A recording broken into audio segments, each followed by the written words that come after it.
قالت لي في رسالتها انا عايزه اساعد. دخلت صفحتها لقيت عندها ملايين من المتابعين. يا ترى مين؟ الفنانه نورهان منوراني النهارده. اهلا بيكي يا نورهان. اهلا بيكي يا رشا. انا نورتيني. انا مبسوطه جدا اني معاكي، وانا بحبك وبحب شغلك وبحب كل الناس اللي بتحب الخير وبتعمل الخير، وربنا يقدرنا ويكون منهم يا رب ان شاء الله. ربنا يخليكي. انت فرحتيني النهارده ان انت جيتي لي وهتطبخي معايا النهارده.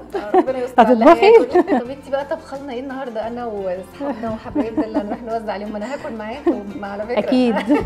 انا تتصدقي عليا انا كمان. انا النهارده عامله وجبه سهله كده ما بتاخدش مني وقت، طالما الفراخ متقطعه. انا بجيبها متقطعه مكعبات. عامله فراخ مكسيكي ورز بسمتي، فهي بتبقى داخلها فلفل الوان وبصل وتوم بيعجبني وجبه خفيفه وسهله. بتغيري في الافكار يعني. شفت انك عامله مره اطعام سندوتشات الشاورما. أيوة. عجبني جدا برضو الفكره، لانه ده مش بس هي اكله شبابيه واسهل وجبه ما حدش بيقول عليها لا.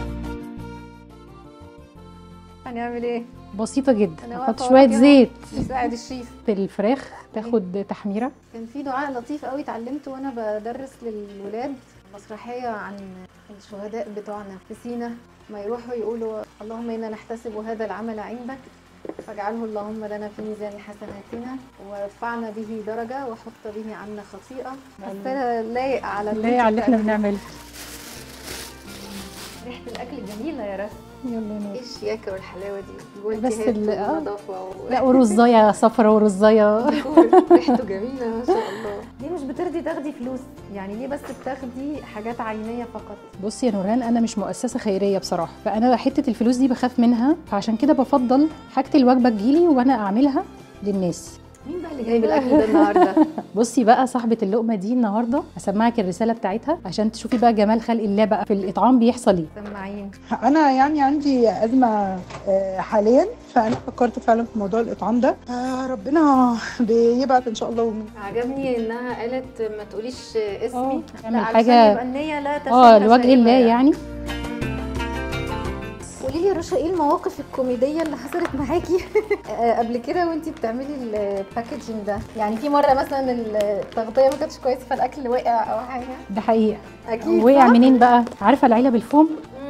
العلب الفوم دي لما بتحط فوق بعض يعني كميه كبيره عشان هي غطاها مش محكم برضو زي كده، فالحاجه كلها وقعت فوق بعضها. يا نهار ابيض. ده كان اكتر موقف بصراحه يعني. بس ده مش كوميدي، ده يحزن. ده اتضايقت جدا بصراحه، وانا لميت اللي قدرت المه والباقي يعني حطيت بداله. الله اكبر ما شاء الله. تسلم ايدك والله.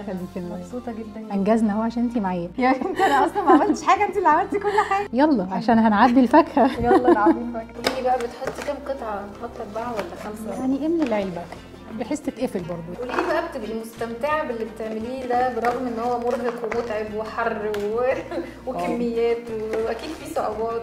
استمتاعي كله ان في حد هيتبسط بعد ما تروح له الوجبه دي. انت قلتي في نص الكلام كده يا رشا انه بيطلع احلى من اكل البيت. انت بتاكليهم ايه في البيت؟ هو نفس الاكل والله، بس دايما بيطلع يعني بيطلع مظبوط واحلى واطعم من اكل البيت. متشكره جدا انك خليتيني اعيش معاكي التجربه دي النهارده. انا اللي متشكره يا نورهان. يلا بقى انهي الحلقه بتاعتنا الجميله دي. نشوفكم على خير في لقمه خير.